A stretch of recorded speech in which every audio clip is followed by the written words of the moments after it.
Purihin po ang Panginoon. Salamat po sa Diyos at sa Kanya pong palaging ibinibigay niya sa ating pagkakataon upang pasalamatan po siya at bigyan ng papuri.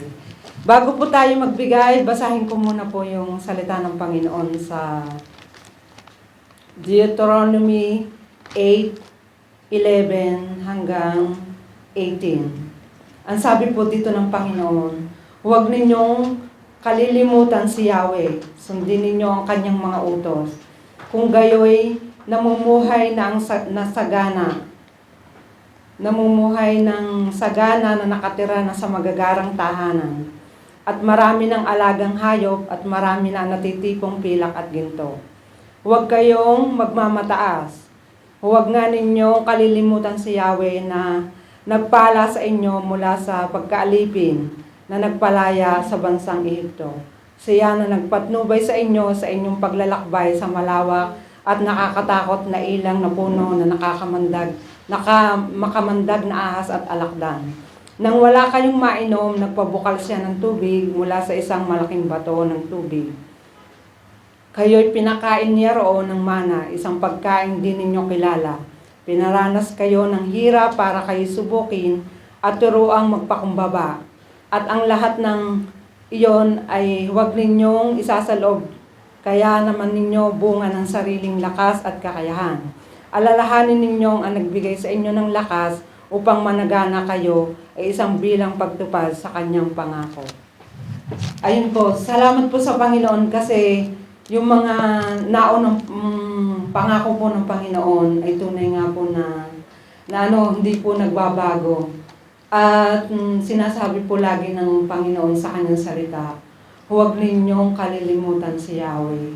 Dahil nung panahon po na dumanas sila sa ilang, nakalagay po dito ay talagang sinubok din po sila ng Panginoon. Sa buhay natin mapalad po tayo kasi nung napapunta po tayo dito sa Israel na pangako po ng Panginoon na lupa, tayo po ay nagtrabaho, ang naranasan po lang natin ay mga makukulit ang alaga, yung mga sakit nila ay Alzheimer, dementia, pero hindi po tayo nagutom.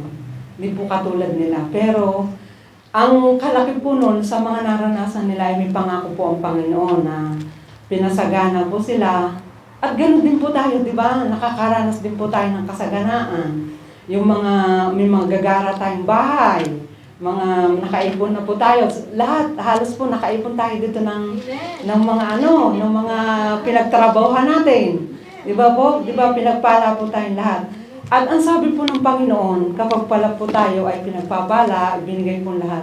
Huwag po natin siyang kalilimutan. Gaya po ng yung binasa po kanina ni Sister Grace doon sa kanyang opening prayer na huwag makakalimot. Laging sinasabi ng Panginoon, huwag makakalimot.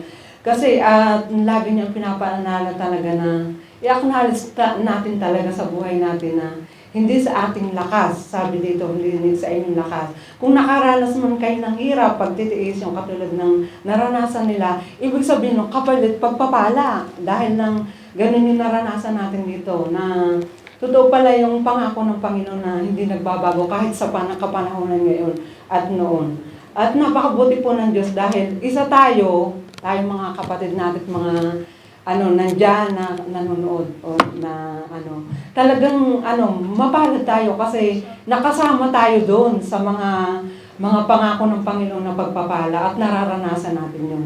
At totoo pala na dadaan talaga tayo doon sa susubukin tayo. At ang mararanasan ng doon natin ay gantimpala. Talagang ang Panginoon ay hanggat hindi natin pala siya nakakalimutan, isinasama natin sa buhay, wala pa ng katapusan yun sa buhay natin. Kaya napakabuti po ng Panginoon kasi lagi tayo nating pinapaalalahanan sa ating buhay kung siya ang ating uunahin. Narinig naman natin yan kung lagi natin siyang bibigyan ng mga pagpapala kung anong meron sa ating buhay, acknowledge, ay totoo palang hindi tayo mauubusan. At talagang tunay na talagang idaragdag niya katulad ng ginawa niya sa mga alagad niya, sa mga naglingkod talaga sa kanya. At yun ay babala din kung hindi tayo susunod, hindi rin tayo makakaranas ng ganito. At ang sabi ng Panginoon, isusumpa tayo. Mas maganda talaga yung nagpapala talaga at sumusunod sa Panginoon kasi tayo ay pagpapalain at tunay na hindi tayo niya iiwan at isa pa, hindi tayo pababayaan sa lahat ng mga ipinagkaloob sa atin at yung mga kalusugan natin ay ilalayo rin tayo sa kapahamakan at karamdaman. Naririnig po natin na kapag sinunod natin ang Panginoon. At isa din yung pagpupuri, pagsasalamat pag tayo ay nagbibigay sa Panginoon. Bago po tayo magbigay, manalangin po tayo. Dakilang makapangyarihan sa lahat, marami pong salamat Panginoon. Dahil po sa iyong salita na patuloy mo po kami tinuturuan. Tunay nga po Panginoon na dakila ka po Panginoon at tapat sa iyong mga pangako. Dahil sinasabi mo po lagi Panginoon, na huwag po kaming makalimot sa inyo at i-acknowledge po namin yung mga bagay na galing po sa inyo na hindi po galing sa aming mga lakas, tunay nga po nang galing sa inyo.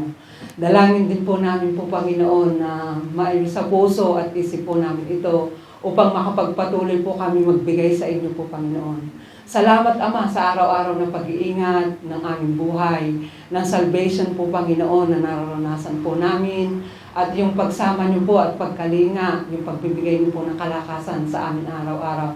Marami pong salamat Panginoon. Dalangin din po namin Ama na bantayan niyo po yung puso at isip namin Ama upang hindi po maagaw ng kaaway, upang makapagpatuloy po kami makapagbigay sa inyo dahil yun po yung naisin niyo na sumunod po kami sa inyo dahil doon niyo po nakikita na nagpupuri kami at nagpapasalamat sa pamagitan po ng pagbibigay, yung binibigay po namin yung oras, yung pag-aaral po ng inyong salita. Marami pong salamat dahil kayo po yung tunay na nagbibigay ng kaunawaan po sa aming buhay. Marami din po salamat Panginoon sa patuloy na nagbibigay sa iyong kaharian po Panginoon. Patuloy na pong maging kasapatan ito po Panginoon. At dalangin din po namin Ama na ang pinagmulan po nito Panginoon ay patuloy din po kayo ang mag-bless sa kanilang mga buhay. Bigyan niyo po ng maayos na kalusugan at tunay na ingatan din po sa araw-araw ng kanilang mga buhay.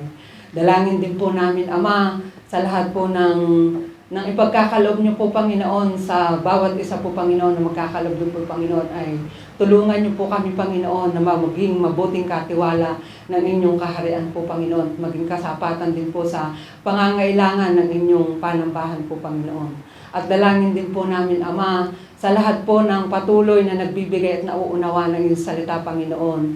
Dalangin po namin na patuloy niyo silang pagpalain din po Panginoon upang patuloy din po yung nais nyo na makapagbigay po na ninanais nyo po yung 10% po Panginoon, higit pa sa nais nyo po Panginoon ay may ipagkaloob po nila po Panginoon. At dalangin din po namin Ama sa mga ipinagkatiwala mo po Panginoon ng mga resources sa bawat mga kapatid, ay tunay nga po kayo ang mag-extend, kayo po yung magpalago din po Panginoon upang makapagpatuloy po silang makapagbigay, makatulong din po sa nangangailangan. Gamitin niyo rin po yung buhay namin na pagpapala din po sa ibang tao, sa aming mga pamilya po Panginoon.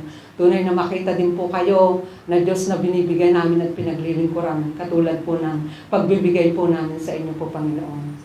At tunay nga po sa gabing ito po Panginoon, patuloy po namin ibinabalik ang pinakamataas na papuri at pasasalamat sa mga bagay na ito po Panginoon. Dalangin ko rin po Ama sa wala pong trabaho ng mga kapatid namin.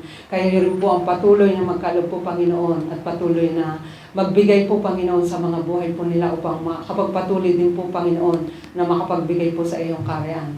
Sa iyo po ang lahat ng pasasalamat, parangal in Jesus' name. Amen.